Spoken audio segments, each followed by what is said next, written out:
সুপ্রভাত বন্ধুরা, কেমন আছো তোমরা? আশা করি তোমরা সবাই খুব ভালো আছো আর আমিও খুব ভালো আছি। আবারও আজকে একটা নতুন ব্লগ নিয়ে শুরু হয়েছি। আশা রাখছি আজকের ব্লগটাও তোমাদের খুব ভালো লাগবে। আগের দিনে মাম্মাম দুধটা খায়নি, মানে গরুর দুধ নিয়েছিলাম সেটা খায়নি, তো সেটা দিয়ে আজকে দুজনের জন্য সকালবেলা একটু দুধ চা করে নিয়েছি, তার সঙ্গে দুটো টোস্ট বিস্কুট নিয়েছি।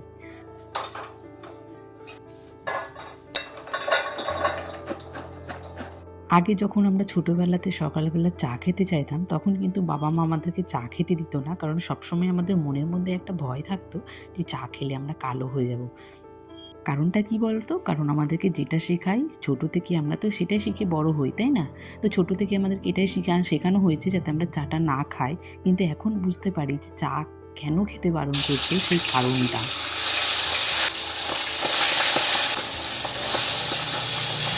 সকালবেলা একটু দুজনের সময় কাটিয়ে চাটা খেয়ে নিলাম, তারপরে এসে গেছে আবার রান্নাঘরে। ও নিজের মতো একটু কাজে চলে গেছে, মানে কোথায় গেছে, কে একজন ডেকেছে এই জন্য।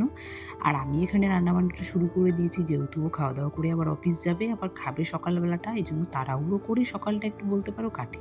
আজকের মেনু ছিল ওই পেঁয়াজকলি দিয়ে আলু দিয়ে আর ওই বাটা মাছ দিয়ে একটা চচ্চড়ির মতো হবে, তো সেটাই আজকে করব। তার সঙ্গে একটু ডাল করে নেব, তাতেই হয়ে যাবে। তো এখানে মাছগুলো আমার ভাজা হয়ে গেছে, তার পাশে কিন্তু আমি ভাতের জন্য জল গরমটাও বসিয়ে দিলাম।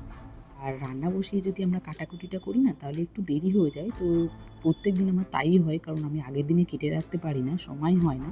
তো সবসময় আমি রান্না বসিয়ে একটা যে কোনো কিছু, যেটা যেমন যদি আমি ডাল করি তাহলে হয়তো ডালটা বসিয়ে দিলাম, তারপরে সবজিগুলো কাটাকুটি করি, তাহলে কি বলো তো, আমার কাটাকুটি করতে করতে একটা রান্না হয়ে যায়। তো আজকে যেহেতু ডালটা ভেবেছি ভাতের মধ্যেই দিয়ে দেবো, তাহলে কি বলো তো, গ্যাসটা একটু অপচয় কম হবে, তার সঙ্গে আমার সময়টা অনেকটা কম লাগবে।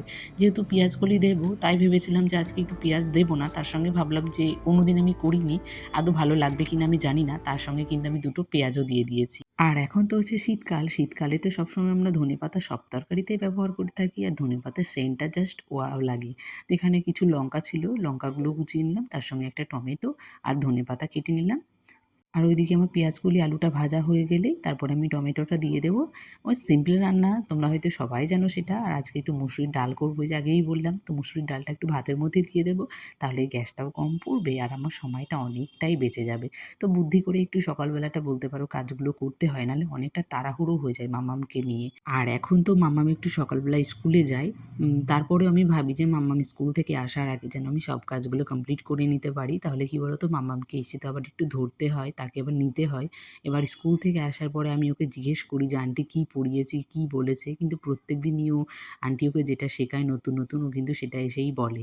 তো বাড়িতে থাকার থেকে আমার মনে হয় যে স্কুলে গিয়েও অনেকটাই ভালো আছে।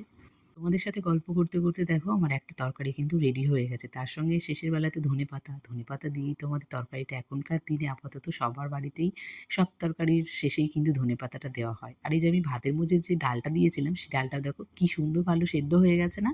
এটাকে একটু ডালের কাঠি দিয়ে ভালো করে একটু নাড়িয়ে দেবো, তাহলে কি বলো তো, যেগুলো গোটা গোটা আছে ওরা আরও একটু ভেঙে যাবে। আর এই দেখো মাম্মাম হচ্ছে আমাদের মতো সেই ছোট্টবেলায় কেমন এসে গেছে, এখন মনে হচ্ছে মাম্মামের সাথে আমরা ওই ছোটবেলাতেই ফিরে গেছি।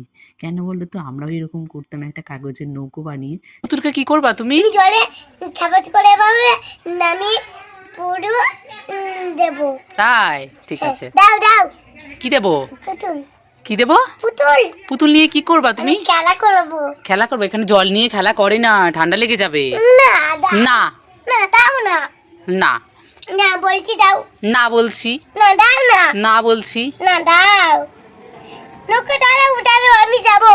নৌকা নৌকা দাঁড়াও দাঁড়াও, আমরা যাবো।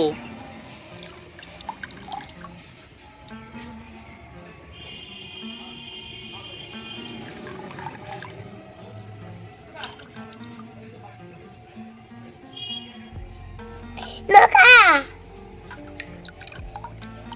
সারাদিনের কোনো ভিডিও শ্যুট করতে পারিনি, শরীরটা এতটাই খারাপ হয়ে গেছিলো যে কটা দিন থেকে শরীরটা খারাপ। তবে আমি ডক্টরের কাছে গেছিলাম, তো দেখো প্রথমে আমি ওষুধগুলো বের করার পরেও কিন্তু আমার মনের মধ্যে এত হাসি এত খুশি, সেটাই দেখছি তো। হ্যাঁ গো, কার এরকম জিনিস না পেলে কার মনের মধ্যে এত আনন্দ না হয় বলো তো? সবার মনের মধ্যে এত আনন্দই হয়, আমার যেমন হয়েছে। এটা কী আছে তোমরা গেস করো তো দেখি। না গো, তোমাদেরকে আর অপেক্ষা করাবো না, এটাতে বলেই দিই কী আছে। বর আমাকে অ্যানিভার্সারি উপলক্ষে আমাকে একটা সোনার গয়না গিফট করেছে, এটাই মনে হচ্ছে না? হ্যাঁ গো, আমারও তাই মনে হচ্ছিল। তবে জিনিসটা এতটাই সুন্দর, আমার এত ভালো লাগছিল দেখতে। মনে হচ্ছিল যে আমি ওই জিনিসটা কবে বানাবো আর আমার হাতেও এই জিনিসটা কখন আসবে। তবে জিনিসটা আমিও পরতে পারবো ইচ্ছে করলেই। তবে এই জিনিসটা কিন্তু আমার বোনের জন্য নিয়ে আসা হয়েছে। ও তো বাইরে থাকে, বাইরের থেকে আমাকে বলেছিল যেহেতু ওর একটা আত্মীয় এসেছে এখানে, তো তাকে দিয়ে এই জিনিসটা দিয়ে পাঠাবো। এই জন্য বলেছিল কিনে পাঠাতে, তো গেছিলাম। এগুলোকে বলে রাজকীয় পলা। আমার তো দেখে ভীষণ ভালো লেগেছে। তা একটা মনে করে গেছিলাম যে একটা জিনিস নেব, তো সেই জায়গায় কিন্তু গিয়ে আমাদের অন্য একটা জিনিস পছন্দ হয়ে গেছে। সবসময় কিন্তু তাই হয়, একটা আনতে গিয়ে আমাদের কিন্তু আরও একটা পছন্দ করে আমরা বাড়িতে নিয়ে আসি। এটা কি আমার সাথে শুধু হয় না তোমাদের সাথে হয়? অবশ্যই তোমরা কমেন্টে জানিয়ে তো। মাম্মাম একটু পরে পরে দেখছিল, মাম্মাম ভেবেছে ওর জন্য চুড়িটা আনা হয়েছে, তো বারবার করে তো তাই বলছিল। মাকে বলেছি কি হয়েছে? ঠাম্মি কই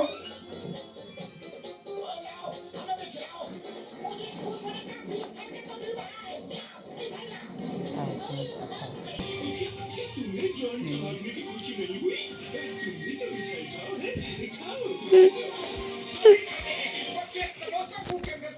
দাঁড়াও।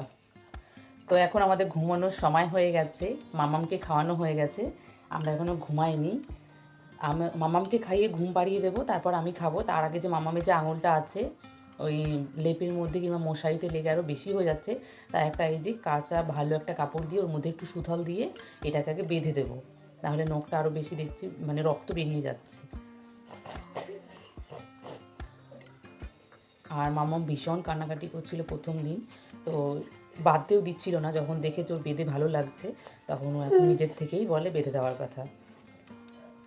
তো এই যে এখন বেঁধে দেবো, এখন বেঁধে দেবো, তাহলে কি বলো তো সারা রাতটা আর কোনো টেনশন থাকবে না যে ওর লেপের মধ্যে লেগে যাচ্ছে না কিছু হচ্ছে।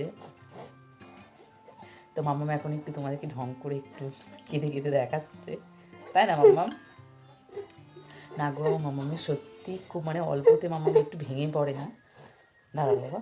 মাম্মামের এই নখটা নিয়ে মাম্মাম কিন্তু কয়েকটা দিন ভালোই কষ্ট করেছে, মানে ভালোই কষ্ট পেয়েছে। ওই জামাগুলো পরতো না, সেই জামাগুলোতে লেগে আরও বেশি হয়ে গেছিলো, সেই থেকে কিন্তু নখটা পুরো রক্ত বেরিয়েই গেছিলো প্রথম দিন। দিনটা কাটছে আজকে সারাদিন। তো চলো এখন মামামকে একটু ঘুম পাড়িয়ে দেবো, মামামের দুটো মেডিসিন আছে ওকে খাইয়ে দেবো, তারপর ঘুম পাড়িয়ে দেবো আর আমিও ঘুমিয়ে পড়বো, কারণ রাস্তে অনেকটা রাত হবে বলেছে, আমাকে খেয়ে নিতে বলেছে, খেয়ে দিয়ে ঘুমিয়ে পড়বো। রাতে যদি আমরা কিছু বাজে অভ্যেসগুলো চেঞ্জ না করি তাহলে আমাদের জীবনে হয়তো কোনো দিন ভালো দিন আসবেও না। আর যে আমাদের আর্থিক সমস্যাটা যেটা হয়ে থাকে সেটা হয়তো সারা জীবন আমাদের এভাবেই থেকে যাবে। যেমন রাতের বেলায় একটা বাড়ির বউদের যদি মাথায় চিরুনি করে তো সেটা নাকি খুব একটা খারাপ জায়গায় গিয়ে দাঁড়ায়। আর তার থেকে বড় কথা হচ্ছে যে আমাদের মাথার চুলগুলো যতটা ঝরে পড়বে ততটাই কিন্তু আমাদের নাকি ধার বৃদ্ধিটা আরও বেশি হয়ে যায়। তো সবসময় আমার মা, দিদা, ঠাকুমা সবাইকে আমরা বলে আসতে দেখেছি যে রাতের বেলা কখনো চিরুনি করতে নেই। সবসময় আমরা যতটা পারবো একটু দিনের বেলাতেই এই কাজগুলো আপাতত করে রাখবো। কিন্তু আমরা কি বলতো, ওই একটু অলসত্ব ভাবের জন্য একটু ফোন দেখতে দেখতে কিন্তু আমরা অনেকটা সময় কাটিয়ে ফেলি। সেই থেকে কিন্তু এই অভ্যেসগুলো কিন্তু আমি রাতের বেলাতেই করি।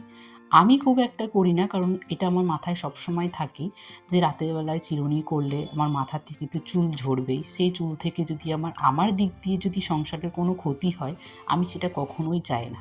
তাই আমি কোনো দিন মাথায় এই চিরুনি দিয়ে আমি কখনো রাতের বেলা চিরুনি করিই না। তো আমি প্রথমেই দেখেছো তোমরা হয়তো আমি হাত দিয়ে ওটাকে যতটা পারলাম ততটা উঠিয়ে কিন্তু একটা ডগার মধ্যে ভালো করে বেঁধে নিলাম। আর হচ্ছে সন্ধেবেলায় যদি আমরা ঘর ঝাড়ু দিই সূর্য ডোবার পরে, তাহলে কিন্তু সেই ঘরের যে নোংরাগুলো সেগুলো কিন্তু বাইরে কখনোই ফেলতে নেই। তো এই দুটো জিনিস আমি সবসময় মেনে চলি। তো তাই জন্য আমার সংসারে হয়তো অনেক আর্থিক উন্নতি আছে। তো যাই হোক, আমার স্কিন কেয়ার রুটিনটা হয়ে গেছে রাতে। তো আজকের মতো ভিডিওটা আমি এখানেই শেষ করছি। ভিডিওটি ভালো লাগলে সবাই একটা করে লাইক করে দিও। আর আজকের মতো টাটা।